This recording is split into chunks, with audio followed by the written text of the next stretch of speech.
That is a fairly accurate assessment of the current Grand Old Party.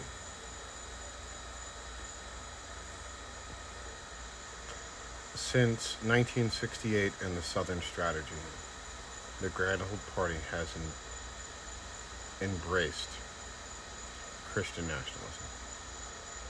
The key figure in that is Ronald Reagan, who worked with Jerry Falwell to get the Christian right to vote for Ronald Reagan and kick out a truly Christian man, Jimmy Carter, who had unbelievably bad luck when it came to his presidency. In the 1980s, Reagan began to erode the checks and balances as a Republican that kept religion out. It had been previously eroded when we put one nation under God in our currency during communism. But as we see the 80s turn into the 90s and the Christian right that we are currently dealing with really becoming more powerful, and you look at the presidency of Bill Clinton and look at Newt Gingrich and the bullcrap that he did to undermine anything productive that Bill Clinton did. Bill Clinton left. We weren't in a deficit situation. We were running a surplus. And what did George Bush do immediately after that? A tax cut for the rich. So he ballooned our debt. And in 2007, we have the housing crisis because of all those junk mortgages that had the exploding interest rates after 5 years. And then we have Barack Obama, and you have people like Ted Cruz, who wasn't a Republican yet, sniping at him.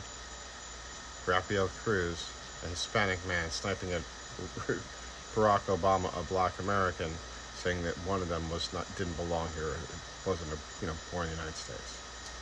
And the Christian right has eroded women's rights and sovereignty during this entire time. Since Roe v. Wade was cast in 1973, the Christian right was working to erode women's rights. And there's her Taliban. And their goal is to force Christian beliefs on everyone. And we're not a Christian nation. We were not formed as a Christian nation. Jefferson and Adams both wrote about the fact that we weren't like the Barbary pirates. We didn't have religion as part of our Constitution. This is what we're dealing with. The ignorance of the easily led religious zealots, especially here in the South. Look at how we fund education in Florida, $11,000 to $24,000. In New York, I don't have a religious problem in New York. There's a religious problem here in Florida. Vote out every single reprehensible Republican. They're all aligned with the Christian right. They all want to oppress women, and none of it is good for Americans. Vote true and blue. Your daughters, your wives, your friends, your co-workers will thank you if they're able to retain their rights. Unlike the 9, 10, and 11, and 12-year-olds that will be forced to give birth in the state where I reside in because Ron DeSantis made sure there were no exceptions for rape or incest for children.